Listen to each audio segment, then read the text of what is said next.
में 24 में जंग है, मोदी को हराना है, राहुल गांधी को बैठाना है। आप लोगों को तैयार होना है। बूथ के सिपाहियों, बूथ के लीडर, आप लोग तैयार हो जाइए। पूरे तेलंगाना में 17 में 17 सीट कांग्रेस को जिता के हम भेजेंगे यहाँ से लोकसभा में। बहुत कठिन काम है।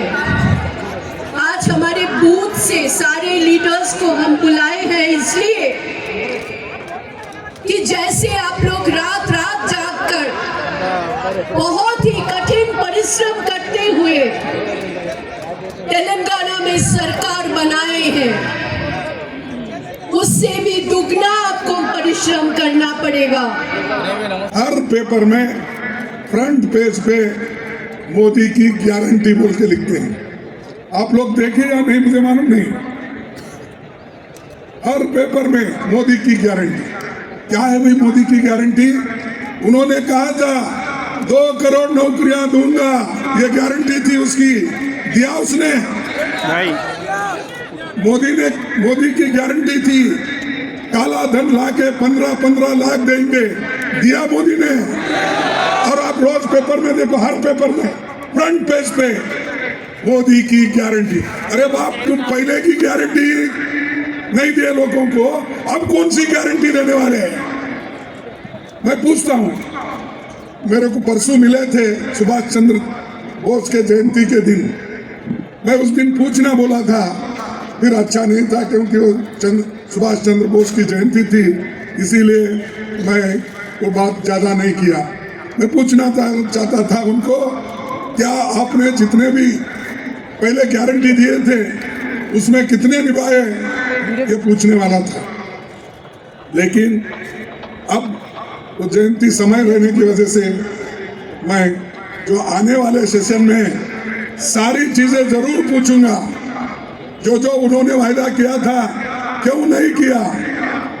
अब सिर्फ लोगों को भगवान की फोटो बताने से पेट नहीं भरता। అసహనంగా ఫ్రస్ట్రేషన్ లో మన మీద ఫ్రస్ట్రేషన్ లో ఇష్టం మాట్లాడుతూ ఉన్నారు. ఏమనుకోవద్దు, వేదిక అక్క చెల్లెలు ఉంటే నిన్న నేను ఉస్రా కరీంనగర్ పార్లమెంట్ నియోజకవర్గంలో నేను ఒక బ్యాక్వర్డ్ క్లాసు, మా ఆది శ్రీనివాస్ ఒక బ్యాక్వర్డ్ క్లాసు, కవ్వంపల్లి సత్యనారాయణ, మేడిపల్లి సత్య ఒక షెడ్యూల్ క్యాస్ట్, 4 గెలిస్తే తీర్మించుకోవాలని కేటీఆర్ గారు మా బట్టలు కూడా తీస్తున్నట. మేమన్నా నువ్వు చూడదలుచుకుంటే మేము 4 బట్టలు ఇప్పుడు చూపెట్టడానికి రెడీ చెప్తాము. ఇంత అసహనంగా మాట్లాడితే, ఇంత ఫ్రస్ట్రేషన్లో మాట్లాడితే నువ్వు మాకు చూస్తా అంటే మాకే అభ్యంతరమే. ఇటువంటి పరిస్థితి ఉండాలా అంతేనా?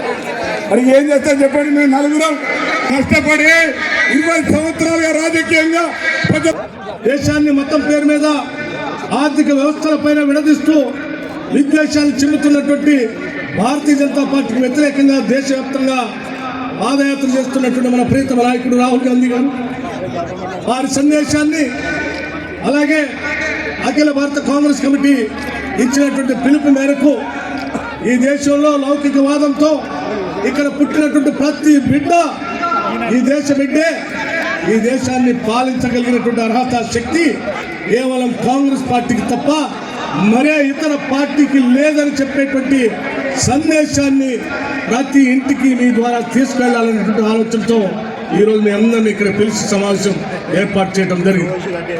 మిత్రులారా, పెద్దలందరూ అనేక మంది ఇక్కడ వేదిక మీద ఉన్నారు. మీ అందరికీ తెలిసిందే, కాంగ్రెస్ పార్టీ పక్షాన 6 గ్యారెంటీలు ప్రకటించాం. కాంగ్రెస్ పార్టీ పక్షాన ఇందిరమ్మ రాజ్యాన్ని తీసుకొని వస్తామని చెప్పాం. కాంగ్రెస్ పార్టీ పక్షాన ప్రజాప్రభుత్వాన్ని ఏర్పాటు చేస్తామని చెప్పాం. దాన్ని దృష్టిలో పెట్టుకొని ఈరోజు మీ అందరు ఇచ్చినటువంటి ఆశీస్సులతో గెలిపించినటువంటి కాంగ్రెస్ పార్టీ ప్రభుత్వం ముక్క దీక్షతో ఎటువంటి ఇబ్బందులు అనేక ఎదుర్కొన్నప్పటికి కూడా ప్రజలకు ఇచ్చినటువంటి వాగ్దానాన్ని నిలబెట్టుకోవడం కోసం 6 గ్యారెంటీల్లో ఇప్పటికే 2 గ్యారెంటీల్ని అమలు చేసినటువంటి విషయం కూడా మీ అందరికీ తెలిసిందే. రేపు రాబోయే రోజుల్లో కూడా మరికొన్ని గ్యారెంటీల్ని అమలు చేయడం కోసం రాష్ట్ర ప్రభుత్వం తరఫున అనేక కసరత్తులు చేస్తూ మీరందరూ తలెత్తుకొని నిలబడేటట్టుగా ఈ రాష్ట్ర ప్రభుత్వ పాలన ఇందిరమ రాజ్య ప్రజాపాలన అందిస్తామని చెప్పి మీ అందరికీ మాటిస్తా ఉన్నాం. ఇటువంటి జై కాంగ్రెస్ జై కాంగ్రెస్ జై కాంగ్రెస్ ఇన్ఛార్జ్ మేడం దీపాదాస్ మున్సి గారిని మాట్లాడుతున్నా కోరుతాను.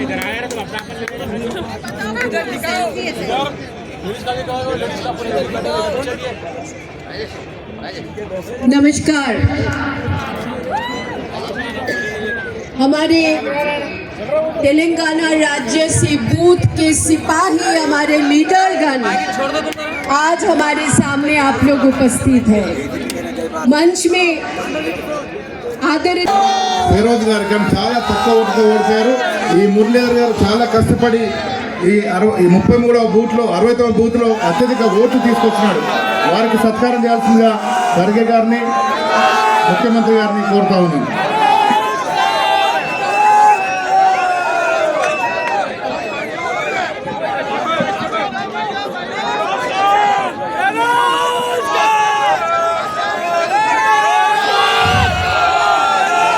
తర్వాత రామగుండానికి చెందిన ఆసిఫ్ గారు, రామగుండ ఎమ్మెల్యే గారు అక్కడ డీసీసీ ప్రెసిడెంట్ వారి కాబట్టి వారిని రావాల్సిందిగా కోరుతా ఉన్నాం. ఇవాళ పెద్దలు మల్లికార్జున ఖర్గే గారు రేవంత్ రెడ్డి తెలంగాణ ముఖ్యమంత్రి అని ఈ వేదిక మీద పిలిచినప్పుడు ఈ కష్టం, ఈ శ్రమ, ఈ పదవి, ఈ హోదా మీ రక్తాన్ని చెమటగా మార్చి మీరు కఠోరమైన దీక్ష చేసి వీరోచితమైన పోరాటం చేయడం వల్లనే ఈ తెలంగాణ గడ్డ మీద కాంగ్రెస్ పార్టీ జెండా ఎగరేయడం వల్లనే మీరేమందన్న ఈరోజు ఇక్కడ నిలబడి తెలంగాణ రాష్ట్ర ముఖ్యమంత్రిగా ఈరోజు గౌరవించబడుతున్నాడంటే మీ అందరి అభిమానం మీరు గుండెల్లో పెట్టి చూసుకొని మీ భుజాల మీద మోసిండ్రు కాబట్టి ఈరోజు ఇంత గొప్ప గౌరవం దక్కింది. మిత్రులారా, ఇవాళ మీకు ఒక మాట గుర్తు చేయదలుచుకున్నా. మన నాయకుడు శ్రీ రాహుల్ గాంధీ గారు కన్యాకుమారి నుంచి కశ్మీర్ వరకు మండు టెండల్లో మంచు కొండల్లో 150 రోజులు 4000 కిలోమీటర్లు అలు పెరగకుండా ఎంత కష్టం వచ్చినా, తుఫాను వచ్చినా, ఎవరు అడ్డం వచ్చినా ఆగకుండా కన్యాకుమారిలో మొదలుపెట్టిన పాదయాత్ర కశ్మీర్ వరకు కొనసాగించి ప్రపంచం దృష్టిని ఆకర్షించిండు. వారు పాదయాత్ర మొదలుపెట్టిన తర్వాత మొదటి విజయం కర్ణాటకలో కాంగ్రెస్ పార్టీ జెండా ఎగరేసినాం. రెండవ విజయం హిమాచల్ ప్రదేశ్లో కాంగ్రెస్ పార్టీ జెండా ఎగరేసినాం. మూడవ విజయం తెలంగాణ రాష్ట్రంలో ఈ గడ్డ మీద వారు పాదయాత్ర చేసిన సందర్భంగా మీరందరూ కష్టపడి విజయవంతం చేస్తే రాహుల్ గాంధీ గారి భారత్ జోడో యాత్ర ఈరోజు తెలంగాణ రాష్ట్రంలో కాంగ్రెస్ పార్టీ ప్రభుత్వాన్ని ఏర్పాటు చేసింది. మిత్రులారా, ఇయ్యాల నేను మిమ్మల్ని అడుగుతున్నా, వాళ్ళ తాతలు ముత్తాతలు వజ్రాల వ్యాపారం చేసింది. వజ్ర వైదూర్యాలతో వేలాది కోట్ల రూపాయలతో ప్రపంచంలోనే ఆగర్భ శ్రీమంతులుగా ఉన్న మోతీలాల్ నెహ్రూ, పండిత్ జవహర్లాల్ నెహ్రూ గారు ఈ దేశ ప్రజల కోసం స్వేచ్ఛనివ్వాలి, ఈ దేశ ప్రజలు స్వతంత్రాన్ని అనుభవించాలి, ఈ దేశ ప్రజలు తెల్లదొరల బానిసత్వం నుంచి విముక్తి కలిగి ఈ దేశంలో రాజులై వెలగాలి అని వాళ్ళ ఆస్తులను ఫనంగా పెట్టిండ్రు. సంవత్సరాల కొద్ది జైల్లో మగ్గిండ్రు. ఆ కాంగ్రెస్ పార్టీకి నాయకత్వం వహించి భారతదేశానికి స్వతంత్రాన్ని ఇప్పించి ఈ దేశంలోనే త్యాగం అంటే వాళ్ళ కుటుంబం అని నిరూపించారు.